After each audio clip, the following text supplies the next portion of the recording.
Hello, everybody. I hope you're well wherever you are in the world.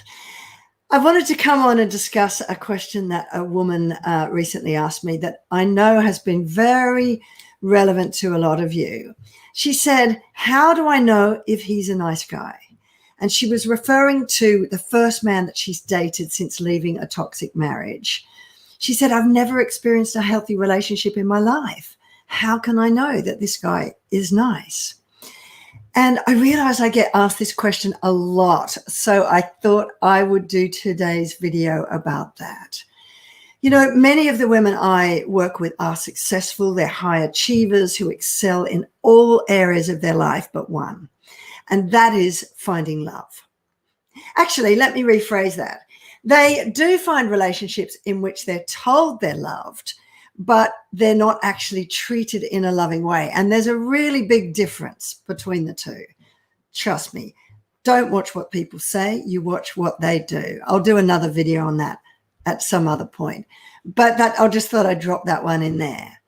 And these women, they've been in these relationships where they've never known what it's like to be seen or heard, let alone to have their own voice or be able to express their own opinions. And they just have never felt what it's free to not walk on eggshells, or after they've left a toxic ex, not to keep looking over their shoulder. And they've only, I guess, really known love that hurts. You know, to them, being in love equates to being in pain. So they say, you know, how can I trust again? How can I know that this person's going to not be nice? Because they're also used to that crazy roller coaster of highs and lows, with greater and greater and longer lows as time goes by. So it's not their normal, you know, and now they've freed themselves from their toxic ex and taken some time out to do some healing work on themselves. They're dipping their toes in the dating world again. But the trouble is, they're lost at sea. They've survived. And now what? Because they can't trust themselves or their judgment. And they're terrified of trusting another man or woman again. So when this apparently nice person comes along, they go on eggshells again because they're absolutely terrified. What if I open up to this person and down the track, they turn out to be just the same as my ex? You know, how do I know when I've not ever dated anybody nice? Does that sound familiar to you? They go into that, what I call that flight mode. They're afraid of vulnerability, opening up and getting hurt again. And then they get trapped in that flight mode because they're caught between that absolute longing desire to experience a loving relationship at least once in their life. And they're too afraid of making the same mistake all over again. So the sum total of that is they just pull away from dating. They pull away from that potentially really nice person, and they shut themselves away and they think, I can't do it. It's too scary. But vulnerability, it's a catch-22, because vulnerability is the key to building trust. And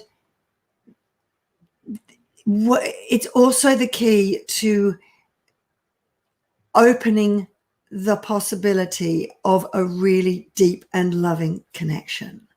You can't get close to somebody unless you can get vulnerable with them. And I know why it's so terrifying, because I remember with my ex, whenever I allowed myself to be vulnerable with him, my toxic ex, he would use that as a weapon against me to hurt me.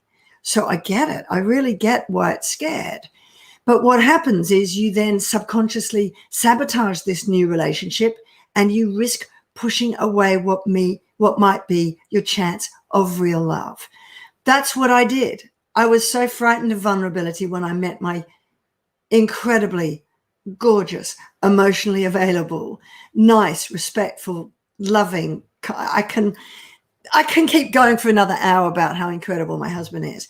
And I tried to push him away. Like, thank God he stayed, because I did everything at first to push him away. I was that scared of vulnerability. But here's the thing. You see, it's not about whether you can trust them or not. Dating is never about them. And if it is for you, then you're going about it the wrong way, because dating is about you. And it's irrelevant who you date. It doesn't matter, can I trust them or not?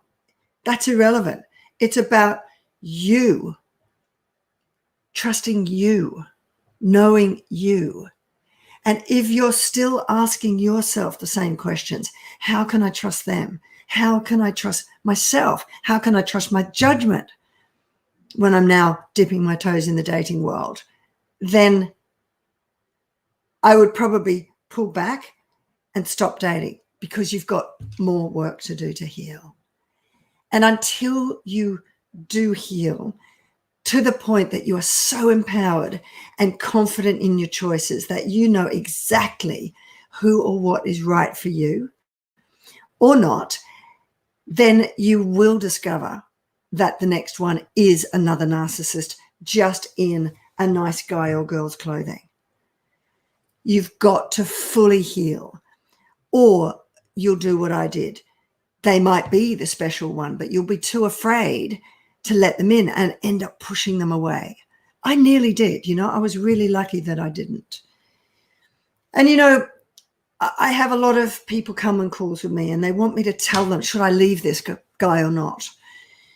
Is he the right one? Can I trust him? I will never tell you. I'm sorry to disappoint you, but I'm never going to tell anyone if this new person that you're dating is the one or not, is right for you or not, because that's not my place. Only you can know that. But what I can absolutely guarantee you is this: if you put the work in, within weeks, you'll know exactly whom to trust, what and who you want, and whether this relationship is good for you or not.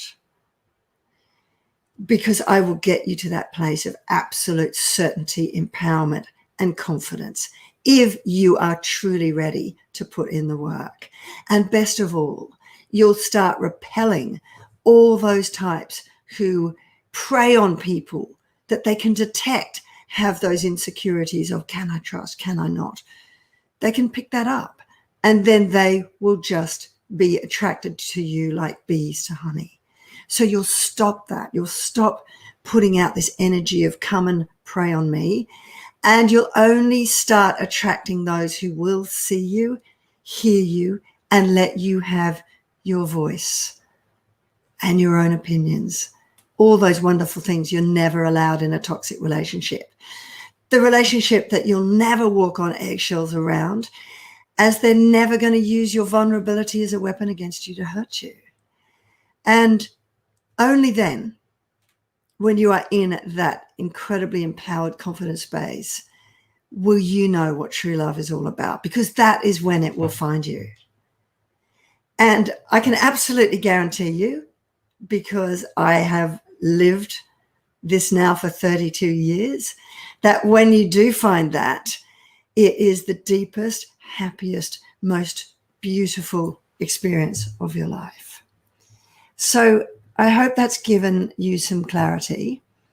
I'm just looking at comments now. Tony, hello, Tony, who says, I was like that for many years and this helped me. Thank you. I know Tony is in my Facebook group.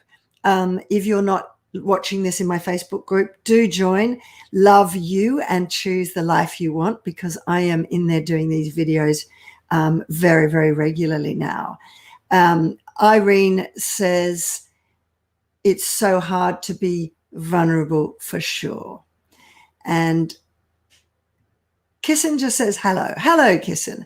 And Irene, yes, I know it's really hard to be vulnerable, and that is the thing that absolutely will get in your way. Because what happens is we leave these abusive relationships or toxic relationships, And, you know, I see these women I work with all the time. They're high flying, they're successful, they've got great careers. To the outside world, everybody thinks they're strong, confident, successful, capable. And we think that when we've left the relationship, we're good now. We're healed. I'm okay. I just got to give myself a little bit of time, and then I'll start dipping my toes in the dating world again. But what happens is you haven't fully healed, and you dip your toe in, and you start to think you attract someone who you think is nice, because, you know, toxic people can come in all sorts of forms, and they can come with a smile on their face and abuse you. I did another video about that, I think last week. So have a look about that. I think I called it, is my wonderful partner abusive, is what I called it. And they can appear wonderful, but they're just another narcissist in a nice person's clothing. You know, they're covert. So you get confused. And therefore, you know, most of the women I work with have repeated this pattern over and over and over again. So they are terrified of trusting their judgment. They are terrified of trusting themselves.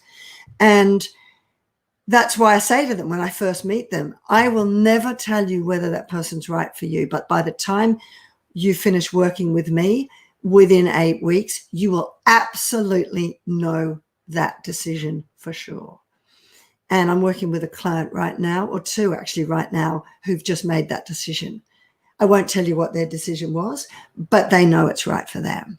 So I don't want you to go at dating from a place of insecurity and fear and how can I trust them. It's not about them, it's about you. And if you're still feeling that, then there is still insecurity within that you need to heal.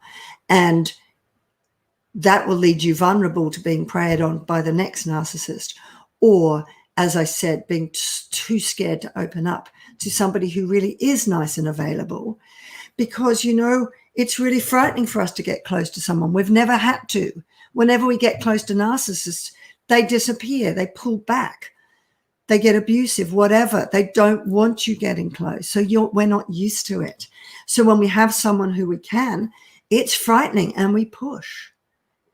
So you'll get stuck in between that. I want to experience beautiful, happy, healthy love. I want joy in my life. Even if it's only once, I can feel these women feeling that time is moving and they're looking back, and I'm thinking it's too late. I'm going to look back on my life with regret. It's not too late, but you need to heal first. And that vulnerability, learning how to be vulnerable and know exactly who you can trust and what you want and what is good enough for you and right for you, is the key. And then you can start to build that trust gradually. So I hope that's helped. And thank you, Tony, Irene, Kisson, for your comments and for being here. And as I said, if you want to find out more about working with me, then if you're watching this on YouTube, I suggest you join my Facebook group, Love You and Choose the Life You Want.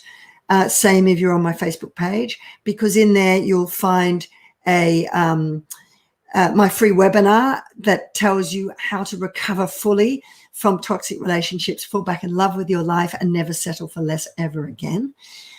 Or you can just message me in there to ask me about booking a free breakthrough call with me. All right, I hope that's helped, and I'll see you in my next video. Bye for now. Have a great day wherever you are.